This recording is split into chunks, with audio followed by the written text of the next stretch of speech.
Hey guys, welcome to another Monday Minute with me, Coach Nick, and Intelligent Endurance.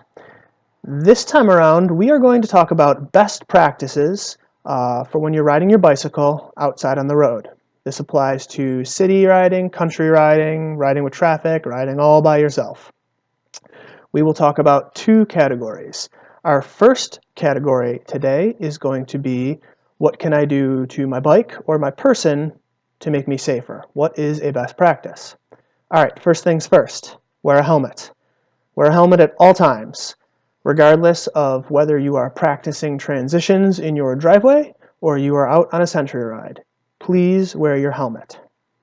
Second best practice would be have a blinking red light somewhere on the back of your bike at all times. Not just dawn or dusk, but even the middle of the day. It's a really good practice to always have a rear light blinking on your bike. It just helps bring attention to you so folks can see you and then folks can avoid you. Another really good practice, have some reflective gear on. Most seat packs that go under your seat that carry your flap kit, most of those are going to have some sort of reflective striping on them, and that's helpful. But if you can wear a bright bike jersey or some bright shorts with some reflective striping on it, that's also really helpful. Some things you don't want to do or to have on your person, no headphones. No headphones, no matter where you're riding outside. It's just not a good practice. You cannot hear cars coming. You definitely should have your cell phone and some cash and an ID on you, but I don't want to see headphones plugged into your ears when you're riding out on the road. It's just not safe. It's also not really that safe to ride more than 2 abreast, even if you're out on country roads. You don't know if a car might be coming around a blind turn behind you because you're not looking behind you most of the time.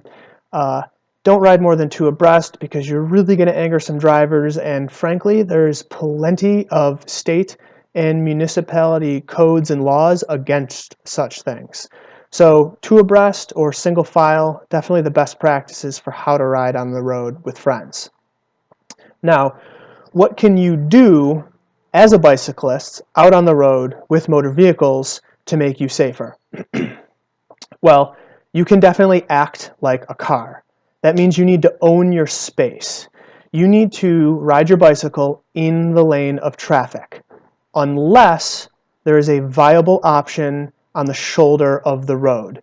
Now, if you're from a lot of places that don't have shoulders on most roads, you need to ride about 1/3 of the way into the lane of traffic from the shoulder.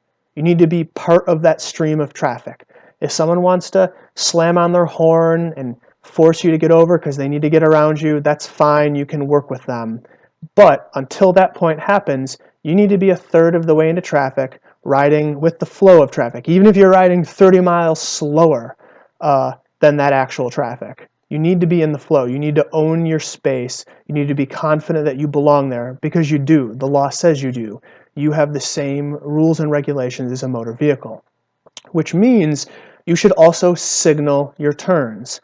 It doesn't matter which arm you're using, point in the direction you are turning. If you can't take off the left hand because you're more comfortable just taking off your right hand, you can always raise the opposite arm to signal the opposite direction. Most people are going to remember these sorts of things from a bike rodeo as a kid or their driver's test when they turn 16 or 18 or whenever they got their license. These are really good things to use so the car understands where you're going. You don't have directionals, so although a lot of cars don't use the directionals, the bike definitely doesn't have one. You should definitely look behind you before you make any turns too. Before you make any sudden movements, you veer off of the ideal path you have in front of you, you definitely want to look around you to A, make sure there's no one near you, and B, realize how far back a car might be so they actually see what's happening. If there can ever be eye contact made with a driver, it's always a really, really good thing. Lastly, when you ride 1/3 of the way into that lane on the road, you want to stay there. Say you're riding in the city and there is a shoulder that you can ride on, but there's some parked cars on parts of that shoulder. You don't want to weave in and out of the shoulder around the parked cars. For one, it's very dangerous in case someone exits one of those parked cars and you get doored. But for two, if you're always disappearing behind these cars and popping out again, cars that are following the lane of traffic aren't going to know if you're coming back out, or they might not even know that you disappeared behind those parked cars and that you are coming back out. So you always want to follow that line of traffic, follow with the flow of traffic. All right, so to conclude, we want blinking red lights on the back of our bike. We want to wear our helmet. We don't want to wear earphones. We definitely want to use our hand signals when we're riding. We definitely want to follow the flow of traffic while we're riding. We don't want to be weaving. We don't want to be riding more than 2 abreast. All right, if anybody has questions, let me know. But those are some best practices for when we're out riding on the road next time. All right, I will see everybody next week.